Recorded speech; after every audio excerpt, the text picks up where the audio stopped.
The next question that I would like to deal with is the paragraph in the President's address relating to the progress made in our economy, in our agricultural sector, in our industrial sector,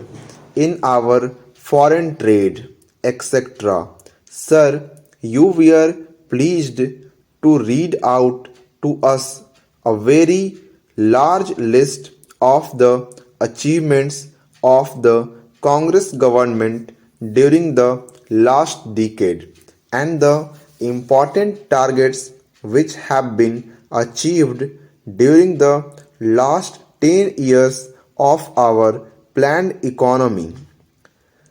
You also mentioned the question of increase in food production, increase in the production of agricultural commodities, etc. Fortunately, sir, here we have in our midst the ex-deputy chairman of the Planning Commission,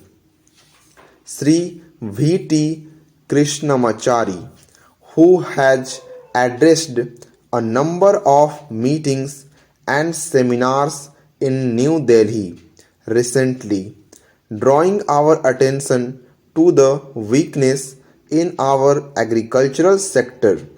If the press reports are correct, in one seminar he mentioned that even if all the targets of the third 5-year plan are achieved, still at the end of the third 5-year plan period, we may be facing a serious situation regarding the supply of agricultural commodities. He has also expressed the hope that we will be able to exceed the targets which have been fixed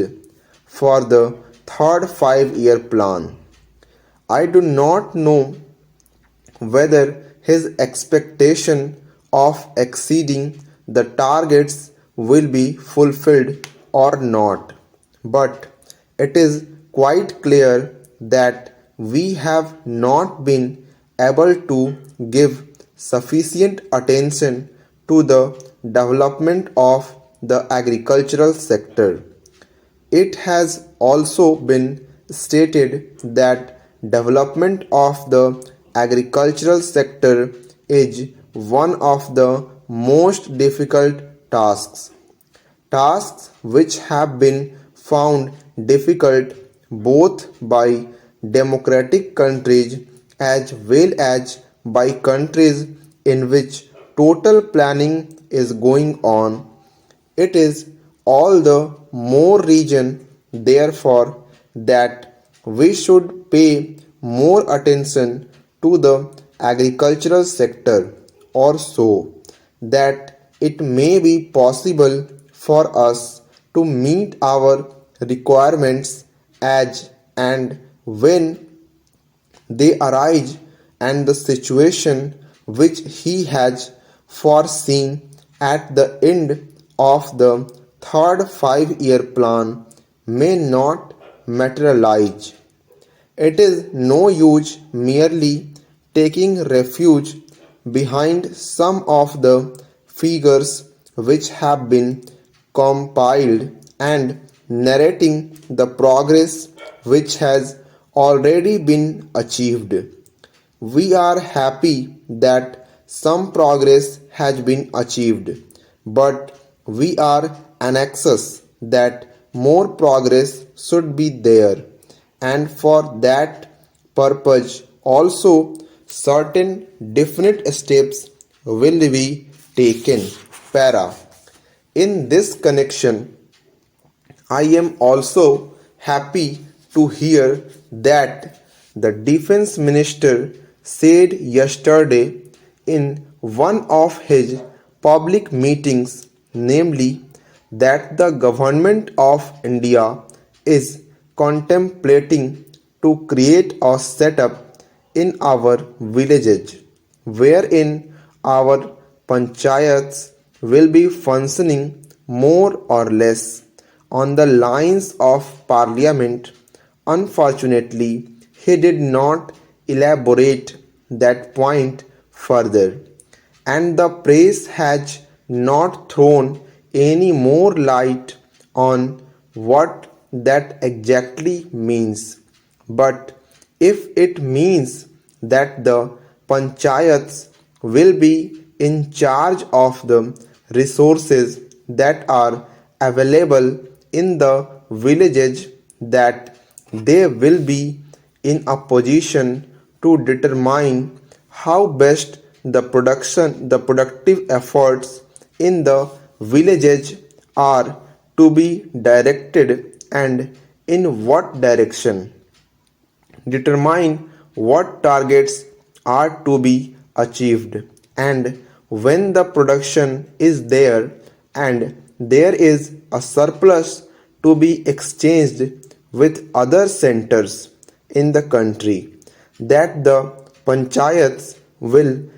have their say in the matter on what terms this surplus will be exchanged with other centers in the country. Then I think a very valuable step forward in the direction of building our economy on a decentralized basis will have been taken. Para. We have always taken the view, sir, that if planning is to succeed in our country, and if there is not going to be any regimentation of our productive activity and forces, what is necessary is that the common man should have a voice in determining the economic policies and in formulating the economic plans of development, and should have also his say in determining on what terms a village or a group or an industry should be working for the development of economy as a whole.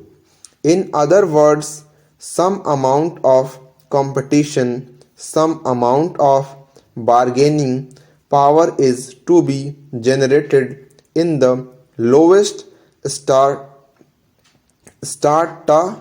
of our society and in the lowest rung of our economy, so that with the help of that bargaining power, under the overall influence and policy of the planning commission, it may be possible for us